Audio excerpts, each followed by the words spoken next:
Entonces, yo creo que ahora nos toca hablar de lo que es la trama principal, que son los viñedos, que son los viticultores, que estamos en Borgoña, que es una de las tres zonas vitivinícolas de Francia, con Burdeos y Champagne, y que todo se quedaron en la parte alemana.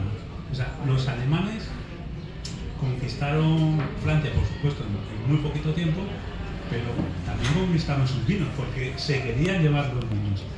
¿Eso es lo que te dio la idea para escribir la novela? Sí. Así es, antes hemos esbozado un poco, ¿no?, los temas principales de la novela. Hemos hablado de viñedos, de vinos. Esta protagonista, Aldara, ella cuando llega a Francia conoce a un chico francés, Octave, y como ocurrían todas las cosas en esos momentos tan complicados, en esos momentos bélicos, se conocen, se enamoran rápidamente y se casan en cuestión de una semana. Y era así, porque no sabías si al día siguiente ibas a estar vivo o que iba a ser de él. Se casan, se trasladan a donde él vive en Borgoña. Él es el heredero de uno de los chateaux vinícolas más importantes de la zona, ¿no? Entonces tenemos a esta chica que llega a este chateau que no sabe nada de vinos, ni de bodegas, ni de viñedos, que además está la Segunda Guerra Mundial a punto de estallar. Y a través de ella vamos a conocer lo que yo decía antes, que todavía aparecen esas joyas, esos hechos menos conocidos dentro de la Segunda Guerra Mundial. Y es el caso del expolio del vino en la Francia ocupada. Seguramente todos vosotros habéis oído hablar del expolio de arte, ¿no? Es más conocido, hay más estudios, hay más novelas, hay películas incluso sobre el expolio del arte, pero yo creo que no tanto el expolio del vino.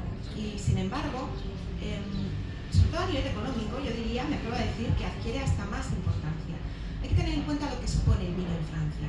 Aquí en España es importante, en Francia es como la resistencia, es parte de su esencia nacional. Para Francia, hablar de vino es hablar de la nación, inmediatamente es patriotismo, es algo que es muy de ellos. Y entonces impregna todo, impregna la sociedad, la cultura y por supuesto la economía. Es uno de los principales recursos económicos del país. A nivel de exportaciones está en el segundo lugar, es lo que más exporta Francia. Y era así también durante la Segunda Guerra Mundial. Y los alemanes lo sabían. Los alemanes, cuando empiezan a invadir territorio en Europa, desde el este hacia el oeste, ellos inician también un proceso de apropiación cultural, no solo territorial. Si nos fijamos en el caso de Polonia, allí no era tanto apropiación cultural como destrucción cultural, porque consideraban que la cultura polaca era inferior, entonces había que eliminarla, erradicarla. Durante la Segunda Guerra Mundial en Polonia no se podía escuchar a Chopin, estaba prohibido, y así con todo. Pero con Francia era diferente. Francia era un país al que admiraban. Los alemanes y sobre todo a los nazis, si les hubieran preguntado, les hubiera gustado ser franceses, además de alemanes. Entonces, cuando entran en Francia, ellos quieren también apropiarse de los franceses. Y en esa apropiación el vino es fundamental. Por esa parte cultural, pero también por esa parte económica.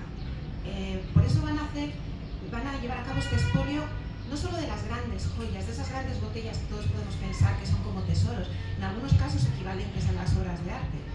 Por ejemplo, el vino más caro del mundo es un Romanée Conti del año 1945, una botella, la que se pagó en subasta $500.000. Entonces estamos hablando de auténticas joyas. Por supuesto que iban a por esto. Con esto ellos van a engrosar sus bodegas para darse esa importancia que tanto le gustaba darse a los jerarcas nazis, para agasajar a sus invitados, para dar grandes fiestas.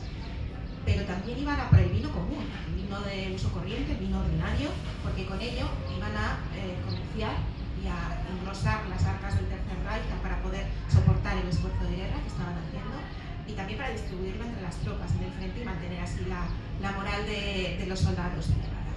Pero eso es un expolio que abarca mucho más que el del arte.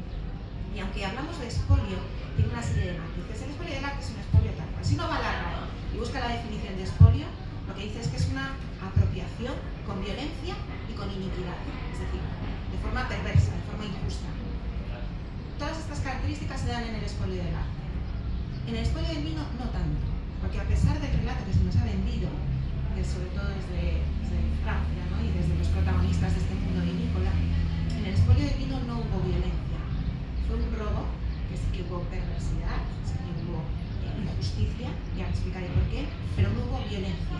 Porque en cierto modo, y eso es lo que lo diferencia del arte, contó con el consentimiento y en muchos casos con la complicidad de los propios franceses.